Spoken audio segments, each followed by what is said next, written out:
Hello students, आज के इस वीडियो में मैं आपको बताऊंगा कक्षा 11 का भूगोल विषय की जो आपकी पाठ्य पुस्तक है उसके पाठ्य पुस्तक के अंत में जो प्रश्नोत्तर होते हैं उन प्रश्नों के उत्तर आपको बताऊंगा। आपकी पुस्तक है भौतिक भूगोल के मूल सिद्धांत, जिसका अध्याय 10 है वायुमंडलीय परिसंचरण तथा मौसम प्रणालियाँ। इस पाठ के मैं आपको प्रश्नोत्तर हैं वो आपको इस वीडियो में बताने वाला हूँ। आप चैनल को सब्सक्राइब अभी तक आपने नहीं किया है तो आप चैनल को सब्सक्राइब भी कर लीजिएगा। पहला प्रश्न है बहुवैकल्पिक प्रश्नों में, यदि धरातल पर वायुदाब 1000 मिलीबार है तो धरातल से 1 किलोमीटर की ऊंचाई पर कितना वायुदाब होगा। तो वायुदाब का ऊंचाई के साथ साथ में ह्रास है वो होता रहता है, वो होता है देखिए 10 जो मीटर है उस ऊंचाई पर 1 मिलीबार जो है वो कम होता है। यहाँ है 1000 किलोमीटर, 1 किलोमीटर में 1000 मीटर होते हैं तो 1000 मीटर में ये हो जाता है 100 MB कम, 100 MB यानी 100 मिलीबार कम। तो इसका मतलब इसका उत्तर हो जाएगा ख 900 मिलीबार। तो ये किस तरह से आया है, 1 किलोमीटर की ऊंचाई पर है वो 100 मिलीबार है वो कम हो जाता है ना, इतना ह्रास होता है। इसलिए यहाँ अगर धरातल पर 1000 है तो 1000 में से 100 कम हुए तो यहाँ आ गया 900। दूसरा प्रश्न है, अंतर उष्ण कटिबंधीय अभिसरण क्षेत्र प्राय कहाँ होता है। तो यह होता है, इसका सही उत्तर हो जाएगा क विषुवत वृत्त के निकट है वो अंतर उष्ण कटिबंधीय, ये अंतर उष्ण कटिबंधीय अभिसरण क्षेत्र है वो होता है। इसके बाद में तीसरा प्रश्न है, उत्तरी गोलार्ध में निम्न वायुदाब के चारों तरफ पवनों की दिशा क्या होगी। तो यह उत्तरी गोलार्ध का पूछा है, निम्न वायुदाब की तरफ। तो उत्तरी गोलार्ध में जो है वो घड़ी की सुइयों के चलने की दिशा के विपरीत इनकी दिशा है वो उत्तरी गोलार्ध में होगी, दक्षिणी गोलार्ध में इसके ठीक विपरीत। चौथा प्रश्न है, वायु राशियों के निर्माण का उद्गम क्षेत्र निम्नलिखित में से कौन सा है। तो इसका सही उत्तर हो गया ख साइबेरिया का मैदानी भाग। अब आपके लघुतरात्मक प्रश्न जिनके उत्तर आपको 30 शब्दों में लगभग देने हैं।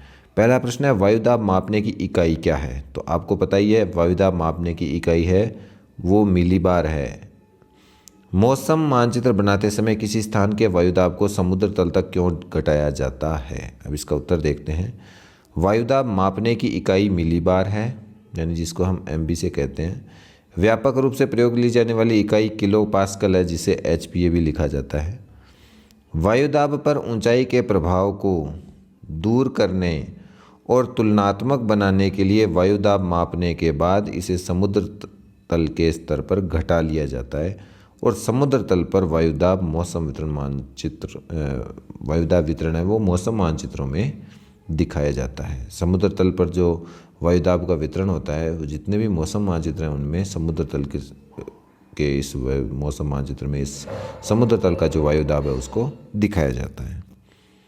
नेक्स्ट प्रश्न है, जब दाब प्रवणता बल उत्तर से दक्षिण दिशा की ओर हो अर्थात उपोष्ण उच्च वायुदाब से विषुवत वृत्त की ओर हो तो उत्तरी गोलार्ध में उष्ण कटिबंध में पवनें उत्तर पूर्वी क्यों होती है। ये होती है पृथ्वी जब अपने अक्ष पर घूमती है, घूर्णन करती है यानी कोरियोलिस बल, तो इसके प्रभाव के कारण वो इस प्रकार की क्रिया होती है। तो आप देखेंगे पृथ्वी का अपने अक्ष पर घूर्णन पवनों की दिशा को प्रभावित करता है। पृथ्वी अपने अक्ष पर घूमता है, इसे पवनों की दिशा को जो प्रभावित करता है इसे हम कहते हैं कोरियोलिस बल।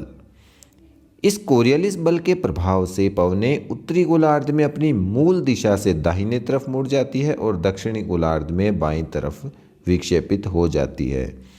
कोरियोलिस बल का प्रभाव जो है वो दाब प्रवणता के समकोण पर कार्य करता है। दाब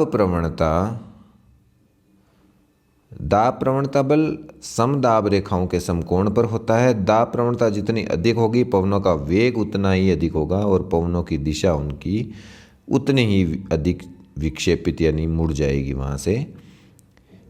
इन दो बलों के एक दूसरे से समकोण पर होने के कारण निम्न दाब क्षेत्रों में पवने इसी के इर्द गिर्द बहती है, इसलिए जब दाब प्रवणता बल उत्तर से दक्षिण दिशा की तरफ होता है, यानी कि उपोष्ण उच्च वायु दाब से विषुवत वृत्त की ओर होता है, तो उत्तरी गोलार्ध में जो पवने हैं वो उष्ण कटिबंध, उत्तरी गोलार्ध में उष्ण कटिबंध में पवने हैं वो उत्तर पूर्व में हो जाती है। ये जो प्रश्न में पूछा गया है तो ये इस कारण से होता है। तो मेन कारण हो गया कोरियोलिस बल।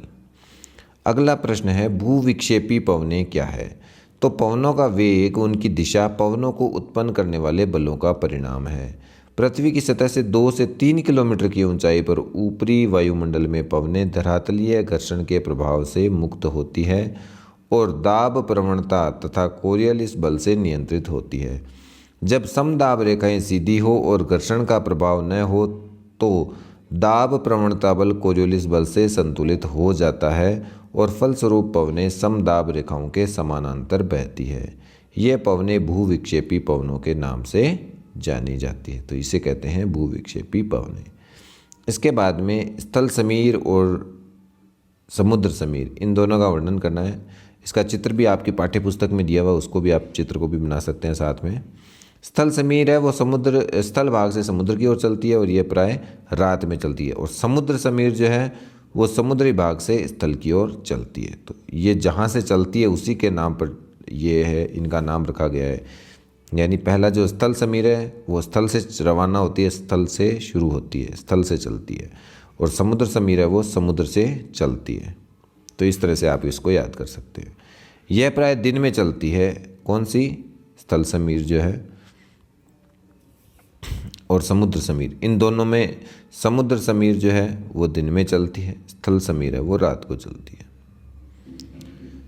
ऊष्मा के अवशोषण और स्थानांतरण में स्थल और समुद्र में भिन्नता पाई जाती है। दिन के दौरान स्थल भाग समुद्र की अपेक्षा अधिक गर्म हो जाते हैं, इसलिए दिन में क्या होता है, स्थल पर हवाएं ऊपर उठती है और निम्न वायुदाब क्षेत्र बनता है, जबकि समुद्र है वो ठंडे रहते हैं दिन के समय में और उन पर उच्च वायुदाब है। अब आपको पता ही है उच्च वायुदाब से निम्न वायुदाब की ओर हवाएं चलती है, इसलिए समुद्र से स्थल की ओर दाब प्रवणता उत्पन्न हो जाती है और पवनें समुद्र से स्थल की तरफ समुद्र समीर के रूप में प्रवाहित होती है। रात्रि के समय में ये सारा ही काम उल्टा हो जाता है, इसके विपरीत, क्योंकि रात में है वो क्या होता है, स्थल है वो समुद्र की अपेक्षा जल्दी ठंडा हो जाता है। इस कारण से हवाएं जो है वो स्थल से समुद्र की ओर चलने पर शुष्क हवाएं बहती है, इन्हें हम कहते हैं स्थल समीर। अच्छा, इसके बाद में निबंधात्मक प्रश्न है, ये आप देख सकते हैं। पवनों की दिशा और वेग को प्रभावित करने वाले कारक बताइए। पवनें हैं वो उच्च दाब से कम दाब की तरफ प्रभावित होती है। भूतल पर धरातलीय विषमताओं के कारण घर्षण पैदा होता है जो पवनों की गति को प्रभावित करता है। इसके साथ पृथ्वी का घूर्णन भी है वो पवनों के वेग को प्रभावित करता है। पृथ्वी के घूर्णन द्वारा जो बल लगता है उसको हम कहते हैं कोरियोलिस बल। तो पृथ्वी के धरातल पर क्षैतिज पवनें हैं वो 3 संयुक्त प्रभावों का परिणाम है। 3 है, पहला है दाब प्रवणता, दूसरा है घर्षण बल और तीसरा है कोरियोलिस बल। इसके अतिरिक्त गुरुत्वाकर्षण बल है वो पवनों को नीचे प्रवाहित करता है। अब एक एक करके इनका वर्णन देखते हैं। पहला है दाब प्रवणता बल। तो वायुमंडलीय दाब भिन्नता एक बल उत्पन्न करता है। दूरी के संदर्भ में दाब परिवर्तन की दर है वो दाब प्रवणता कहलाती है।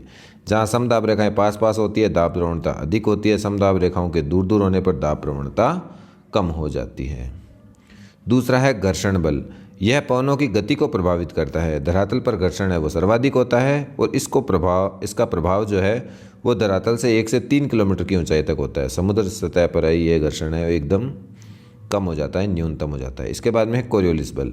अपने अक्ष पर घूर्णन करती हुई पृथ्वी पर विषुवत रेखा के पास कोई भी बिंदु सर्वाधिक तीव्र गति से संचलन करता है। अब इसके बाद में अगला प्रश्न है, पृथ्वी पर वायुमंडलीय सामान्य परिसंचरण का वर्णन करते हुए इसका चित्र बनाना है। तो चित्र भी बनाना है इसका।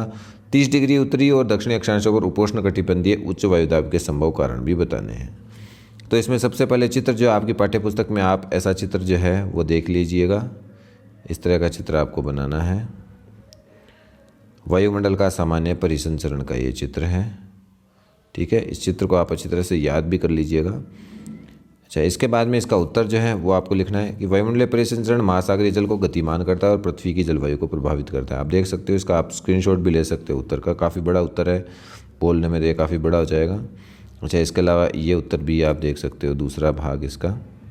तो इस तरह से ये एक निबंधात्मक प्रश्न आपका कंप्लीट हो जाता है। इसके बाद में अंतिम प्रश्न है वह है उष्णकटिबंधीय चक्रवातों की उत्पत्ति केवल समुद्रों पर ही क्यों होती है और उष्णकटिबंधीय चक्रवात के किस भाग में मूसलाधार वर्षा होती है और उच्च वेग की पवनें चलती है और क्यों।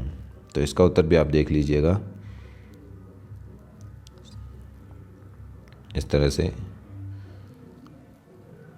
ये इसका उत्तर है। इसके बाद में ये इसका अंतिम उत्तर है। धन्यवाद।